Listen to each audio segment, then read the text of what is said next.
अस्सलाम वालेकुम नाज़रीन, खुशामदीद कहते हैं। प्रोग्राम आप देख रहे हैं फ्रंट पेज। आज के अखबारात में बहुत सारी ख़बरें हैं, बड़ी अहमियत की हामिल हैं। ख़ास तौर पे आज जो प्रेसिडेंशियल रेफरेंस है उसकी समाअत होगी। आप सब जानते हैं कि ये सुप्रीम जुडिशल काउंसिल के सामने एक मसला रखा गया है। अब आगे देखें क्या होता है। इसके अलावा भी बहुत सारी खबरें देखते हैं, कितना टाइम रहता है हमारे पास। रोज़ाना एक्सप्रेस से शुरू करते हैं। रूस से दिफाई ताल्लुकात, भारत से दोस्ती चाहते हैं वज़ीर आज़म। भारत से ताल्लुकात में कश्मीर बड़ी रुकावट, रूसी सालिसी कबूल होगी। जंग से किसी को फ़ायदा नहीं, असलहे पर खर्च होने वाली रकम इंसानी तरक्की पर खर्च होनी चाहिए। मीडिया से गुफ्तगू, इंटरव्यू। बिल्कुल ठीक कह रहे हैं वज़ीर आज़म साहब। अब इसमें क्या क्या गुंजाइशें निकल सकती हैं, ये आगे बात करेंगे। जस्टिस फायज़ ईसा के खिलाफ रेफरेंस की समाअत। आज हड़ताल के मामले पर वकला तकसीम। पंजाब, लाहौर और हाई कोर्ट बार का इजहार लाताल्लुकी। सुप्रीम जुडिशल काउंसिल समाअत करेगी। सदर सुप्रीम कोर्ट बार का आज धरने का भी ऐलान। इस्लामाबाद, रावलपिंडी की डिस्ट्रिक्ट हाई कोर्ट्स बार ने हड़ताल की हिमायत कर दी। लाहौर हाई कोर्ट बार के इजलास में हंगामा। सिंध हुकूमत के पास किसी मसले का हल नहीं, कराची पाकिस्तान का बदतरीन शहर बन चुका, ये सुप्रीम कोर्ट ने कहा। जस्टिस गुलजार के remarks. Sindh assembly police order 2002 बहाली का तरमीमी बिल मंजूर। MQM PTI का वॉकआउट। सुप्रीम कोर्ट का डैम फंड में मौजूद रकम की सरमायाकारी का फैसला। 10.6 अरब रुपए आपको मालूम है कि जमा हुए थे इस फंड में, और अब इस सरमाए को नेशनल बैंक को मुंतकिल करने का हुक्म। बैंक 20 जून तक रकम पर 12.6% मुनाफा देगा। 5 रुकनी लार्जर बेंच का फैसला। नाज़रीन, आज हमारे साथ मौजूद है अखबार रोज़नामा दुनिया। रूस से दिफाई तिजारती ताल्लुकात चाहते हैं, भारत मुज़ाकरात की पेशकश कबूल करे। एटमी ममालिक में अस्करी तरीक़ों से तनाज़ात हल करने का सोचना भी पागलपन है। इमरान खान। सिंध हुकूमत का बुरा हाल, कराची मुल्क का बदतरीन शहर बन गया। Justice Gulzar. Peshawar high court. वज़ीर आला खैबर पख्तूनख्वा के 5 मामलीन खुसूसी और मुशीरों की तैनाती मुअत्तल। जजों के खिलाफ रेफरेंस। आज एहतजाजी धरना देंगे Pakistan bar council, supreme court bar लाताल्लुक़ रहेंगे। पंजाब और लाहौर हाई कोर्ट बार। अंग्रेज़ी अखबारात में भी मोर और लेस यही खबरें हैं, लेकिन थोड़ी सी मुख्तलिफ भी। Dawn economic growth to slow down to 2.5%। Finance ministry का कहना है inflation rate is projected to rise to 13%। खलीग के आने की exclusive story. PML and assails government plans for graft probe commission। SJC to take up presidential references today। Tribune, Express Tribune। Another complaint filed as SJC begins hearing today। Daily Times। Nation, PMI's arms deals better ties with Russia। News की खबरें। Imran Khan again offers olive branch to India. US piles more pressure on Pakistan. तो जनाब, इन सारी खबरों पर तज्ज़िये के लिए हमारे साथ मौजूद हैं जनाब एडवोकेट इब्राहिम अज़मी साहब। खुशामदीद कहते हैं। प्रोग्राम का आगाज़ करते हैं। अस्सलाम वालेकुम अज़मी साहब। अज़मी साहब, ये जो आज रेफरेंस का मामला है और हम देख रहे हैं कि वकला थोड़ा तकसीम नज़र आ रहे हैं सारे मामले पे। मेरा एक सवाल ये है कि वकला का मुतालबा या उनके जो भी ग्रीवेंसेस हैं वो अपनी जगह पर सही हैं, लेकिन हम अवामी मामलात पे कभी वकला को बाहर निकालते देखते नहीं हैं। आपका क्या कहना है? ज़ाहिर है अगर कोर्ट्स का बॉयकॉट होगा तो सफ़र तो मैं और आप जैसे लोग ही करेंगे ना सर।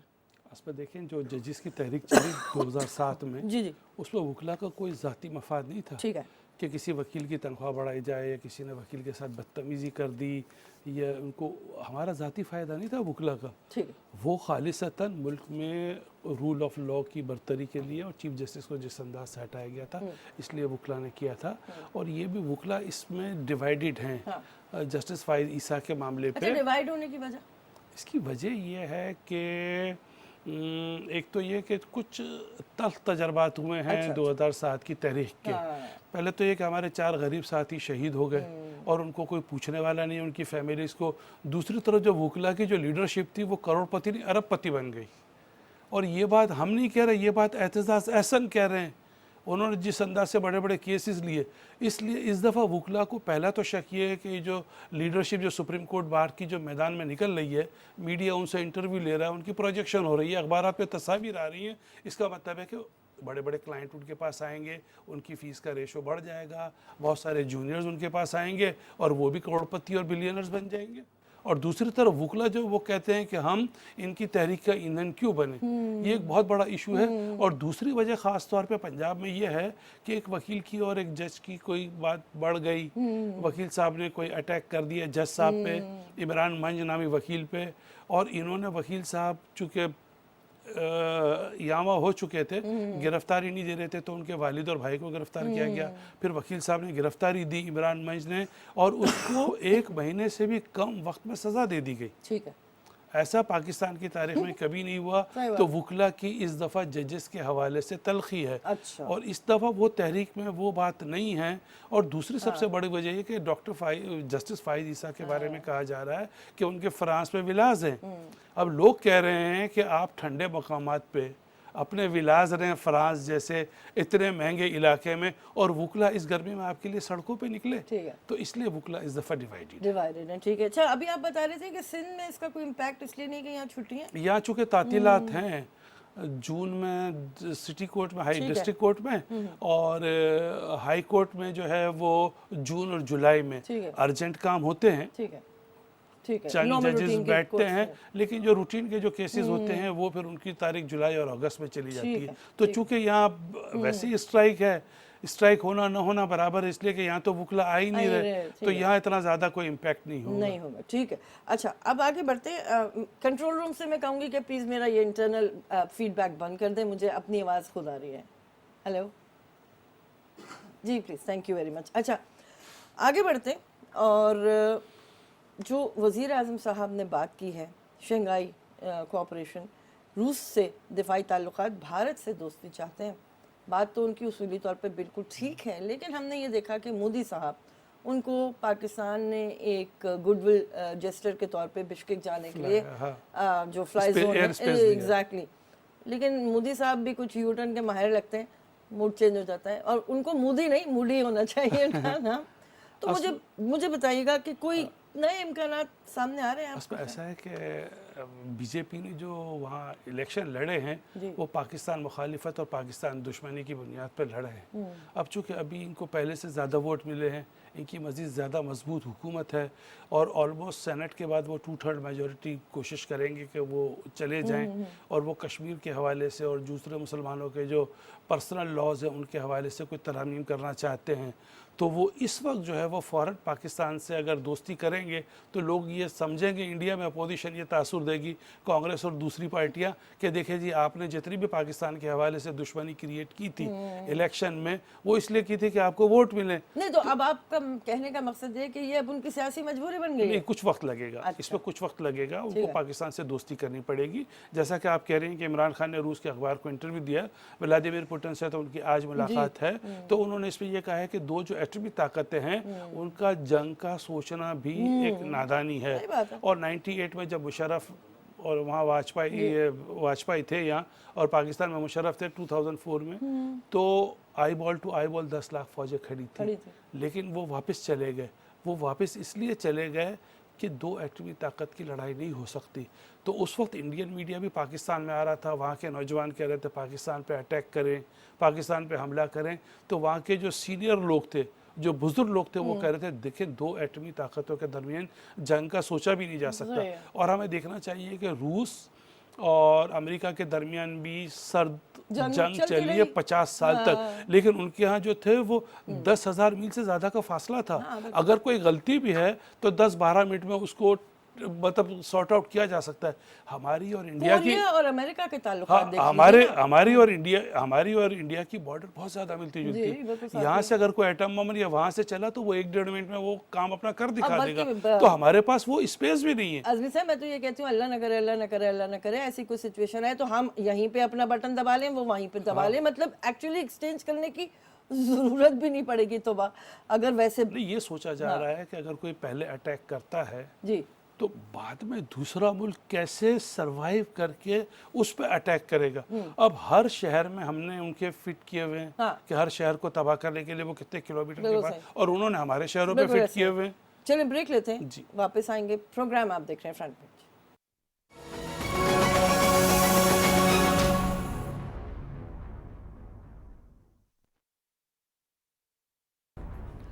खुशामदीद नाज़रीन, प्रोग्राम आप देख रहे हैं फ्रंट पेज। जो बात हम कर रहे थे वो तो हमने अब कर ली, आगे बढ़ते हैं। और मैं चाहूँगी कि एडवोकेट इब्राहिम अज़मी साहब इस बारे में ज़रूर कहें कि सिंध हुकूमत के पास किसी मसले का हल नहीं, कराची पाकिस्तान का बदतरीन शहर बन चुका, ये ऑब्जर्वेशन है जस्टिस गुलजार की। क्या कहेंगे सर इस पर? क्या दौर होता था जब लोग बाहर से आते थे और हम उसको कराची दिखाते थे और हम प्राउड फील करते थे। सही। आज अगर कोई आता है सऊदी अरब से, अमेरिका से, इंग्लैंड से, तो हम कहते हैं वो नहाए तो अच्छा, नहाए तो अच्छा। सही वो इस शहर को देखेगा, यहाँ के खंडरात देखेगा, यहाँ की गंदगी देखेगा। वैसे ये सऊदी अरब, ये यूएई से भी कोई आता है तब भी हमें शर्मिंदगी होती है, लेकिन ये होता है कि वो कम से कम पाकिस्तानी होता है। हमें ये होता है कि भाई आपका पाकिस्तान है। अमेरिका से आया हुआ हमारा कज़िन कराची एयरपोर्ट को देख के खुश हो रहा था, बोले तो अमेरिका में भी ऐसे कम एयरपोर्ट होंगे। तो अब है अमेरिका जैसे तरक्की याफ्ता मुल्क का हमारा कज़िन जो वहाँ 30-40 साल से रह रहा है और तारीफ़ कर रहा है, तो हमारे लिए तो खुशी होनी थी, हमारे तो कपड़े तंग हो जाने थे। लेकिन अब देखें कि कराची की सबसे बड़ी ट्रेजेडी है कि कराची को कोई ओन नहीं कर रहा। यहाँ विफाक में पीटीआई की हुकूमत है, तो सूबे में जो है वो पीपल्स पार्टी की हुकूमत है, तो यहाँ बल्दियात में एमक्यूएम है। सबसे बड़ा मसला ये। दूसरा मसला ये है कि जो सिंध के लोग जो सिंध असेंबली से चला रहे हैं, 18वीं तरमीम के बाद इतने ज़्यादा फंड जो सिंध को मिल रहे हैं, तो वो कराची पे नहीं लगा रहे। नहीं, मगर वो तो कह रहे हैं हमें फंड्स मिल ही नहीं रहे, आप कह रहे हैं ज़्यादा मिल रहा है। देखिए, इनको तरक्याती बजट में हर साल 800 अरब डॉलर मिल चुके, 800 अरब रुपए मिल चुके हैं। ठीक है। और ये जो कहा गया कि लाड़काना को वाकई 90 अरब रुपए मिले होंगे, तो chief justice Sindh high court उस वक्त जब सजाद अली शाह थे, उन्होंने कहा भाई 90 नहीं 9 अरब रुपए मिले होंगे। उन्होंने कहा नहीं सर, 10 साल 8-9 साल में 9 अरब रुपए मिले हैं, 90 अरब रुपए मिले हैं। तो उन्होंने कहा हम लाड़काना जाते रहते हैं, वहाँ बेंच लगती है, हमने देखा हुआ वहाँ तो धूल उड़ रही है ऐसे। तो मसला सारा कराची के लोगों की तलखी ये है कि यहाँ आपके मेयर रहे हैं नेमतुल्लाह साहब, उन्होंने अच्छा काम किया, फिर मुस्तफ़ा कमाल ने अच्छा काम किया, और ये इनकी टर्म ख़त्म हो गई थी 2009 तक। जी बिल्कुल। इसके बाद तकरीबन 10 साल हो चुके हैं यहाँ पीपल्स पार्टी काम कर रही है। इनको कई हज़ार अरब रुपए तरक्याती बजट के 10 साल में कराची में मिल चुके हैं। जब लाड़काना जैसे शहर के लिए 90 मिल चुके हैं, तो यहाँ तो 1000 अरब से ज़्यादा रुपए मिले होंगे। तो वो कहाँ गए सारे लोग? अच्छा, अब कमिशन बनाने की फालूदे वाले और पापड़ वाले के अकाउंट पे जो निकल, आपके अकाउंट में क्यों नहीं आते पैसे? कॉलर है, अस्सलाम वालेकुम। हेलो, अरे परवीन साहिबा थी लाहौर से, उनकी लाइन ड्रॉप हो गई, वो दोबारा कॉल कर सकती हैं। तो मेरा जो आपसे सवाल था, खैर संजीदगी से अगर देखा जाए तो वाकई अच्छा, अब जो वज़ीर आज़म तहकीकाती कमीशन बनाने की बात कर रहे हैं, इससे कोई नताइज निकलेंगे? क्या हो जाएगा इससे? अगर ऑडिट्स भी आ जाएं, हर चीज़ आ जाए, तो सरकारी अफसरान तो इधर से चिड़िया उठा के इधर बिठा देंगे। आप क्या? मामला सारा एलिगेशन और काउंटर एलिगेशन का है। ठीक है। पिछले 10 माह में जो खराबियां हुई, ये जो महंगाई बढ़ी, अपोजिशन कह रही है कि इसकी जिम्मेदार पीटीआई की हुकूमत ठीक है। और पीटीआई कह रही है कि इनकी 10 माह में जो 10 साल में जो इन्होंने जो कुछ किया है, तो वो इमरान ने पूरी ये डिटेल बताया कि देखिए जी 2400 अरब रुपए गए कहाँ। वो ये कह रहे हैं कि 6000 अरब रुपए जो थे, 6000 अरब रुपए खर्च हुए थे, ये 30,000 अरब रुपए तक आ चुके हैं, तो ये 24,000 अरब रुपए कहाँ गए? वो ये कह रहे हैं कि पाकिस्तान को जब बने हुए 60 साल हुए थे, तो 1965 की जंग हुई, 1971 की जंग हुई, वारसक डैम, मंगला डैम बना, इस्लामाबाद बना, स्टील मिल बनी, इतने बड़े बड़े प्रोजेक्ट बने, और हमारा कर्जा था 6000 करोड़, और आपने इन 10 सालों में 24,000 बढ़ा दिया, 4 टाइम्स। 60 साल में जितना हुआ था, ये 4 टाइम्स आपने कर्जा बढ़ा दिया, तो वो पैसा गया कहाँ? तो जाहिर सी बात है कि हम देख रहे हैं कि 28 करोड़ रुपए तो नवाज शरीफ ने अपने इलाज में खर्च किए, इसकी उन्होंने कोई तरदीद नहीं की। वो ये कह रहे हैं कि बीमारी ठीक भी नहीं हुई, पता नहीं, अब वो जाने, उनका काम जाने, उनके पास पैसे। देखे, अगर मुशाहिदुल्ला अखराजात करते हैं, मिडिल क्लास के आदमी हैं, उनके 15-20-25 लाख रुपए खर्च हो जाते हैं, उनका कोई बात नहीं, नो प्रॉब्लम। लेकिन अब नवाज शरीफ जैसा खुशहाल आदमी 28 करोड़ रुपए हमारे ऊपर डाल रहा है, इसका मतलब है कि हर पाकिस्तानी सोचते हैं कि 1.5 रुपये ले लिया, आपके घर में 5 लोग हैं तो आपके 10 रुपये चलेगा, 28 करोड़ रुपए उन्होंने हमारे ले लिए। सही है। दूसरा वो ये कह रहे हैं कि इनका बेटा जो है वो 650 करोड़ के मकान में रह रहा है, उन्होंने कभी इसकी तरदीद नहीं की। सही है। तो पापड़ वाले के पास अयान अली का वो कह रहे 75 दफा वो जा चुकी है, और ऐसी कितनी अयान अली होंगी जो पकड़ी नहीं गई, जिनके पासपोर्ट होंगे। तो ये सारा पैसा पाकिस्तान से बाहर गया है, और फिर उन्होंने कानून ये बनाया कि जब बाहर से कोई पैसा आएगा तो आप उसकी इंक्वायरी पूछ-गुछ आप नहीं कर सकते। ठीक है, सही कह रहे हैं। चलिए अब सिंध असेंबली की तरफ वापस आते हैं। पुलिस ऑर्डर 2002 बहाली का तरमीमी बिल मंजूर। जब अच्छा जी, कॉल है हमारे साथ, कॉलर है हमारे साथ, बात करते हैं। अस्सलाम वालेकुम। Hello hello hello. अरे लाइन ड्रॉप हो गई, आज कुछ शायद लाइन का इशू है बाहर। अच्छा, पहले जब कहा जा रहा था कि भाई इसी पुलिस ऑर्डर को कंटिन्यू कर लो, बड़ा अच्छा ऑर्डर है, कुछ इस्लाहात हैं इसमें, तब तो पीपल्स पार्टी की हुकूमत मानी नहीं थी, उसने 1886 और 62 वाला कानून दोबारा नाफिज कर दिया था। अब क्या मजबूरी आ गई कि पुलिस ऑर्डर 2002 की बहाली की तरफ जा रहे हैं? सारा मसला है कि इमरान खान ने ये कहा था कि पुलिस को आप इख्तियारात दें, हाँ उनकी ट्रांसफ़र, उनकी पोस्टिंग, उनके प्रमोशन में हाँ। किसी एमएनए एमपीए का कोई रोल नहीं होना चाहिए। ठीक है। और बड़ी हद तक उन्होंने खैबर पख्तूनख्वा में कोशिश की और वो पंजाब में भी ये कोशिश कर रहे हैं और बल्दियाती इदारों में भी वो ग्रास रूट लेवल पे पावर देने की कोशिश कर रहे हैं। अब ये ऐसे 2-3 काम हैं कि जो पीपल्स पार्टी की जो सिंध में गवर्नमेंट है ना, उस पर प्रेशर डाल रहे हैं। पहले तो एक सूबा था केपी के, तो उस छोटा सूबा था, बजट भी कम था, तो उसके असरात नज़र नहीं आ रहे थे। लेकिन जब पंजाब में बेहतरी की सूरत नज़र आएगी, बल्दियाती इदारों के हवाले से, पुलिस के हवाले से, हॉस्पिटल के रिफॉर्म, स्कूल की बेहतरी, तो ख़ुद ब खुद इन पे प्रेशर पड़ेगा। अब ये चाह रहे हैं कि जो कुछ भी हो वो हमारी मर्ज़ी से हो। अब इल्ज़ाम ये था कि इनकी किसी की, आसिफ जरदारी की किसी की शुगर मिल थी, तो उन्होंने बोला कि पुलिस अपनी गाड़ियाँ दे तो हम अपने जो गन्ने हैं वो एक जगह से दूसरी जगह पहुँचाएँ। तो इससे पहले जो आईजी थे उन्होंने मना कर दिया कि भाई ये हमारा काम थोड़ी है, सही बात है। या लॉ एंड ऑर्डर का मसला पैदा होगा, कत्लो गारतगरी हो जाएगी तो फिर हम किसको जवाब देंगे, ये हमारा काम नहीं है। तो वो उनकी उनसे तलखी थी। अब सिंध को और गवर्नमेंट ये चाहती है कि जो भी आईजी हो वो उनका पपेट हो। अब ये सूरत हाल हो नहीं सकती। अब इसका तरीका ये है विफाक और सूबों के दरमियान कि कोई भी एक या विफाक या सूबा 3 नाम देता है, तो दूसरे को ऑप्शन होता है कि वो इसमें से एक चुन ले। ठीक है जी, ब्रेक लेते हैं, वापस आते हैं। प्रोग्राम आप देख रहे हैं फ्रंट पेज।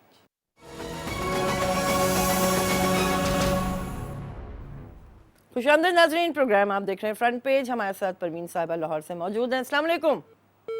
अरे फिर लाइन ड्रॉप हो गई, क्या चक्कर है आज? खैर चलें।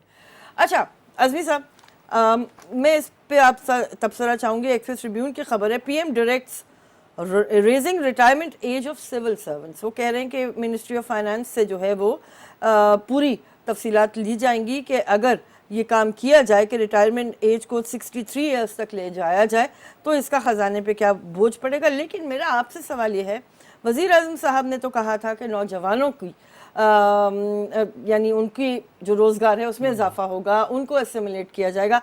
इसमें क्या मंतक और दलील होगी प्राइम मिनिस्टर साहब की? इसमें ऐसा है कि जो लोग रिटायर होते हैं उनकी अच्छी खासी रकम देनी पड़ती है। हाँ। उनको तो लाखों रुपए मिलते हैं, लेकिन कौमी ख़जाने पे कई 100 अरब रुपए बन जाते हैं। तो वो एक लिहाज से अगर 60 से 63 कर दी जाए तो अच्छी खासी रकम बच जाएगी। इसके बावजूद भी अगर कोई 60 पे रिटायर होना चाहे तो ये ऑप्शनल होगा। अच्छा, दूसरा इसमें सबसे बड़ा नुकसान ये होता है कि लेकिन एक आदमी, कुछ लोग एक्सटेंशन भी तो लेते हैं ना, लेते भी हैं। तो ये तो खुद ब खुद एक्सटेंशन खुद ब खुद मिलता है। इसमें सबसे बड़ा नुकसान ये है कि एक आदमी जब रिटायर होता है तो उसकी तरक्की हो जाती है। 20 ग्रेड वाला रिटायर हुआ तो 19 वाला 20 में जाता है, 16 वाला 17 में जाता है, 4 वाला 6-7 में चला जाता है। तो पूरी एक चेन होती है कि जिसको तरक्की मिलती है और वो खुश होते हैं, सेटिस्फाई होते हैं। एक आदमी समझे कि अगर 50,000 रुपये सैलरी ले रहा है और वो अगर हट गया तो उसकी 50,000 की सैलरी 8-10 आदमियों में सैलरी में इजाफे का सबब बनती है। और दूसरा ये कि आखिर में एक नौजवान को जॉब मिलती है। अगर आप ये कर देते हैं 60 से 63 तो इसका मतलब है कि वक्ती तौर पे तो आपका एक मसला हल हो जाएगा तो दूसरा मसला पैदा हो जाएगा। लेकिन इकोनॉमी की इस वक्त हालत ये हो गई है कि अगर सर ढकते हैं तो पाँव खुले रह जाते हैं और पाँव ढकते हैं तो सर खुले रह जाते हैं। तो ये थोड़ा सही कह रहे हैं, इस खबर के दोनों मसले, दोनों रुख है। और बुजुर्गों को अगर एक जॉब मिल रही है ना, हमारी एवरेज एज बढ़ गई है। पहले जो 55-60 थी वो एवरेज एज, लोग एहतियात करते हैं, हेल्थ कॉन्शियस हो गए हैं, वर्जिशें कर रहे हैं, कोई इजादात हो गई हैं, ब्लड प्रेशर, शुगर, ये चेक करवाते रहते हैं लोग। तो इस तरह लोगों की एवरेज एज जो है वो बढ़ गई है।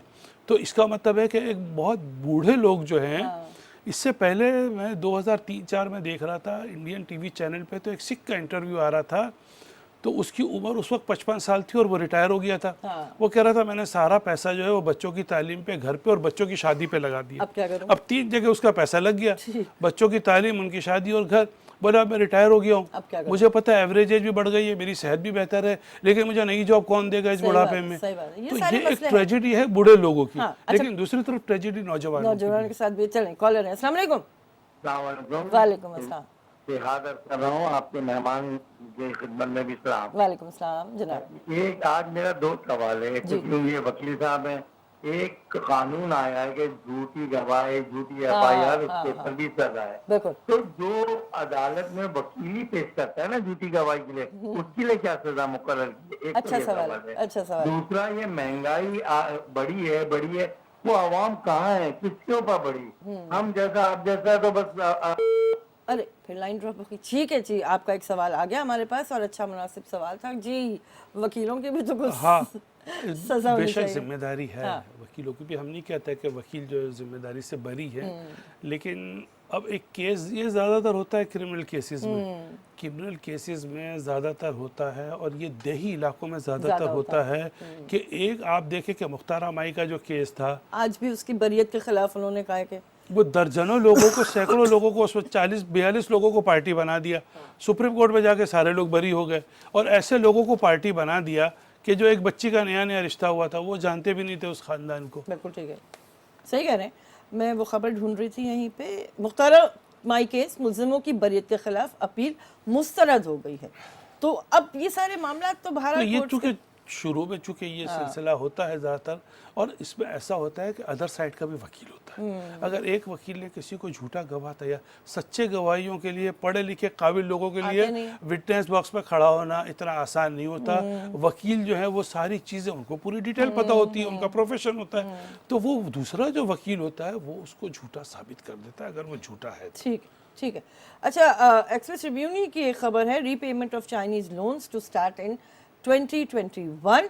Planning secretary says Pakistan given preferential interest rates. कहा जा रहा है कि जो ये कर्जा अब हमने वापस करना है ये 2% और 5.2% के हिसाब से होगा, और जो इंफ्रास्ट्रक्चर प्रोजेक्ट्स थे उन पर ये फंडिंग ली गई थी या लोन लिया गया था। ख़ासतौर पे ऑरेंज लाइन की बात हो रही है।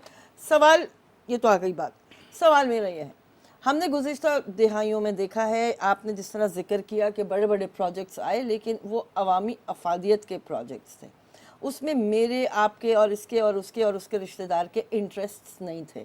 आजकल ये ट्रेंड हो चुका है कि कोई नया मंसूबा आप देखें तो ज़्यादातर में, हर मंसूबे की बात मैं नहीं करी, ज़्यादातर में अपना मफाद सामने होता है। ख़ास तौर पे जो इंफ्रास्ट्रक्चर के हवाले से बहुत तनकीद का सामना करना पड़ा नवाज़ लीग को, यानी जो एक तबका तनकीद करता है उन पर, उसका कहना भी यही था कि ये अपने खाने पीने के चक्कर थे सारे, आवाम का इसमें कोई फ़ायदा नहीं था। अब देखिए इन्होंने जो लाहौर में ऑरेंज लाइन बनाई है, हाँ। 250 अरब रुपए उस पर कर्ज है, और उसको चलाने के लिए भी कर्ज पता पे नहीं इंटरेस्ट देना अरबों पड़ रहा चाहिए। है, और उसको कंटिन्यू करने के लिए हर साल पंजाब गवर्नमेंट को 8 अरब रुपए देने पड़ रहे हैं। अब कोई आदमी अगर घर ले रहा है कर्ज लेके और उसकी आमदनी नहीं है तो क्या होगा, घर बिकेगा। लेकिन अगर वो कोई दुकान या कारखाना या फैक्ट्री ले रहा है तब तो उम्मीद है कि वहाँ से फ़ायदा अगर होगा तो वो आहिस्ता आहिस्ता कर्ज चुका देगा। ये ऐसे ऐसे कर्ज लिए गए कि जो मतलब हम पे बोझ बन गए, और उनको चलाने के लिए भी बोझ बन गए। अब कितने प्रोजेक्ट ऐसे हैं जिनके कंप्लीट करने के लिए पैसा ही नहीं है। अब कराची में जो ये बन रहा है ग्रीन लाइन, वो रुका हुआ है। फिर BRT का पिशावर वाला पिशावर रुका हुआ, पिशावर पे तो दर्जनों प्रोग्राम हो चुके हैं, बल्कि 40-50 प्रोग्राम चैनल कर चुके हैं। हाँ। लेकिन हमारा जो ग्रीन लाइन का मंसूबा उस पर किसी चैनल ने प्रोग्राम नहीं किया। हमने वैसे किया है। अच्छा, आप अच्छे लोग हैं। नहीं, वो वही वाली बात है ना कि देखिए, अगर वक्त पे आपका मंसूबा पूरा नहीं हो रहा तो जो अतराफ की पूरी आबादी है उसका सत्यानाश, कारोबार मुअत्तल, लोगों का सेहत का मसला, मट्टी उड़ रही है, रोड टूटे वो भी नहीं बना रहे, कुछ नहीं हो रहा। मैंने पिछले प्रोग्राम में भी कहा था कि मेहरबानी करके जो ये होली फैमिली की तरफ है, पारसी कॉलोनी तरफ रोड है, वो कराची का आधा ट्रैफिक वहाँ से गुजरता है, गलियों में से गुजरता है। होली फैमिली की तरफ तो रोड बन गई है, लेकिन जो गली कुछ आसपास के हैं वहाँ आबादियाँ हैं, बड़ी बड़ी बिल्डिंगें हैं, बच्चे आते जाते हैं, ख़वातीन आती जाती हैं, और बड़ी बड़ी बसें वहाँ आती हैं, वहाँ हॉस्पिटल्स हैं, मसाजिद हैं, लोगों के घर हैं।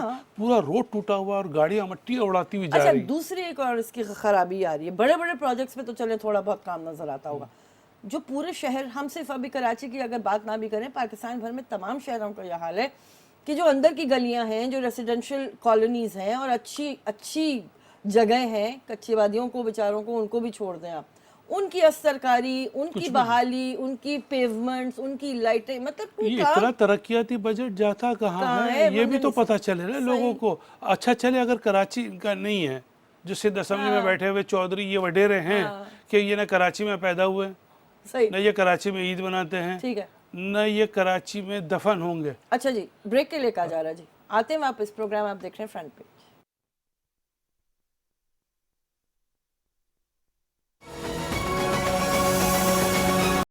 खुशामदीद नाजरीन, प्रोग्राम आप देख रहे हैं फ्रंट पेज। अखबार है न्यूज़ और उसकी खबर के मुताबिक NAB issues arrest warrant for Faryal Talpur.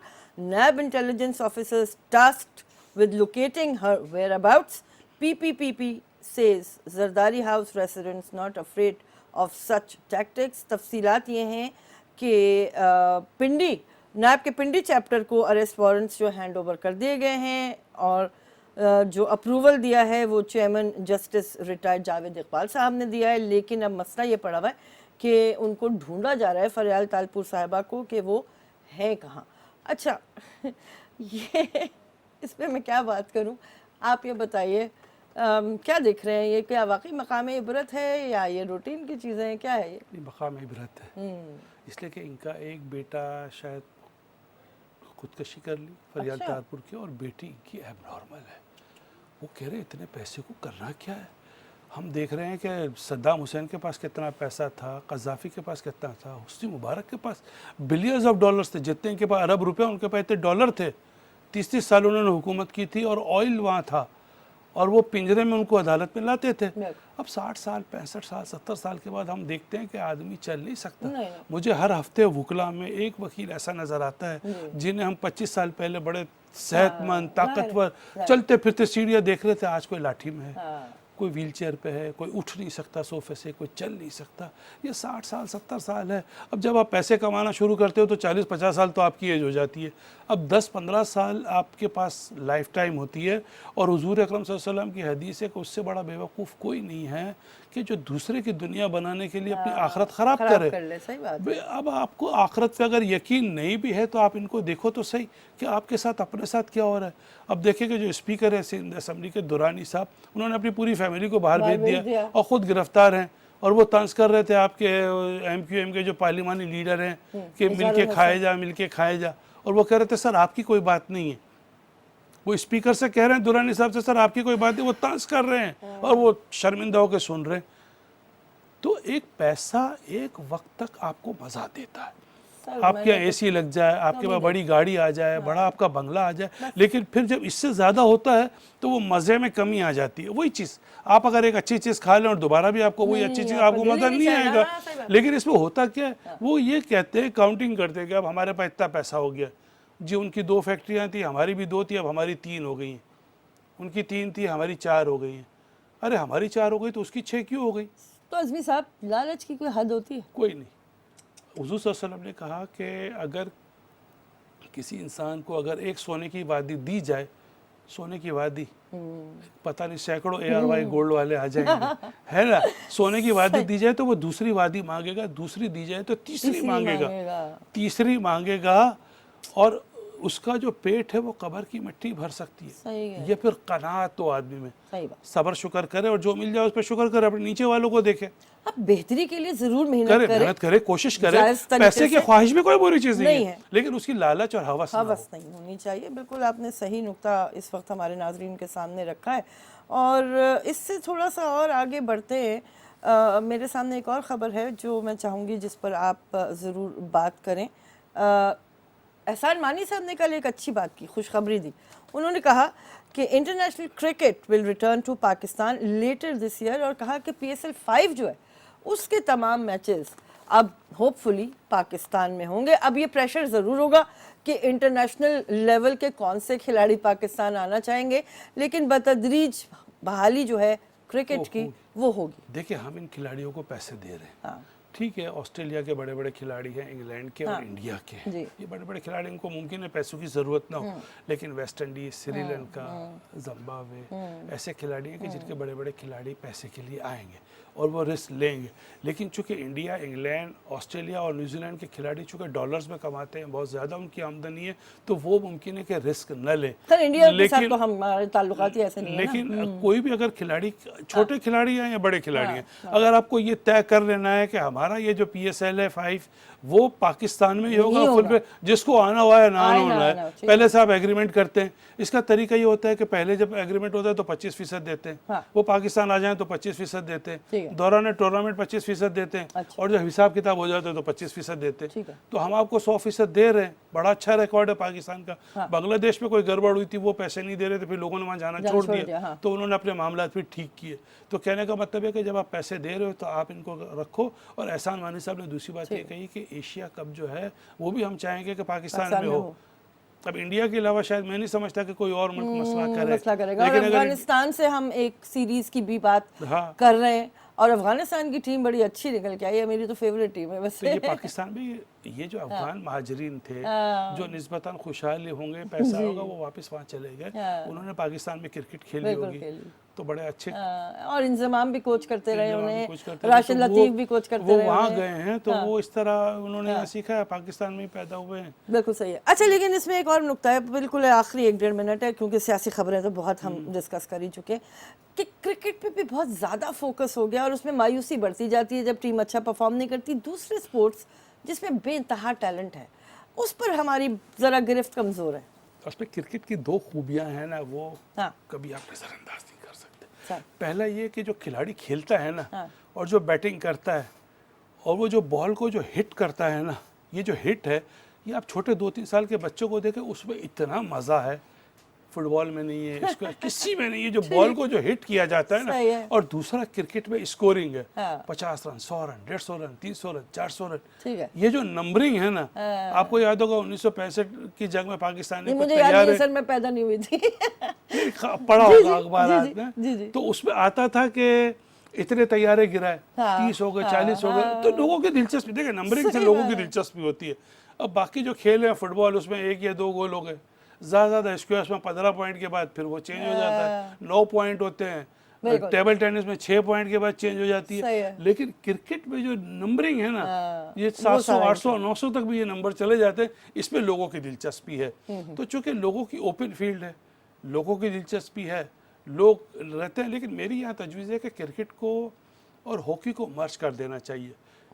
Cricket का जो बोर्ड है वो बहुत अमीर है, हॉकी का बोर्ड बिल्कुल गरीब है, दोनों को स्पोर्ट बोर्ड से करें, और जो क्रिकेट की आमदनी हो वो आप हॉकी पे खर्च करें। ये भी अच्छी तजवीज़ है, बिल्कुल होना चाहिए, क्योंकि बहरहाल पाकिस्तान में जितना पोटेंशियल है, लोग जितना चाहते हैं, दोनों के अलग अलग सरबरा हों, लेकिन एक जैसे चांसलर होता है ना, गवर्नर और वाइस चांसलर होते हैं, वाइस चांसलर को पावर होता है, लेकिन एक चांसलर लेवल का कोई होना चाहिए शख्सियत, जो क्रिकेट और फुटबॉल के मामलात को, फंड्स को यहाँ से वहाँ कर सके। वो कहे जी फुटबॉल को आप इतना फंड दे दें, क्रिकेट को इतना फंड दे दें, तो गवर्नमेंट पे बर्डन भी नहीं पड़ेगा, और क्रिकेट की आमदनी जो है वो इक्वली थोड़ी डिस्ट्रीब्यूट हो जाएगी। ठीक है जी, बहुत अच्छी तजवीज़ है आपकी, अल्लाह करे कुछ सुन ले।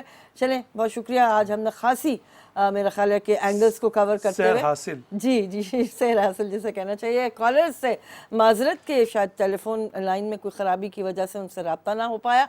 इजाज़त लेंगे, ख्याल रखिएगा, अल्लाह हाफ़िज़।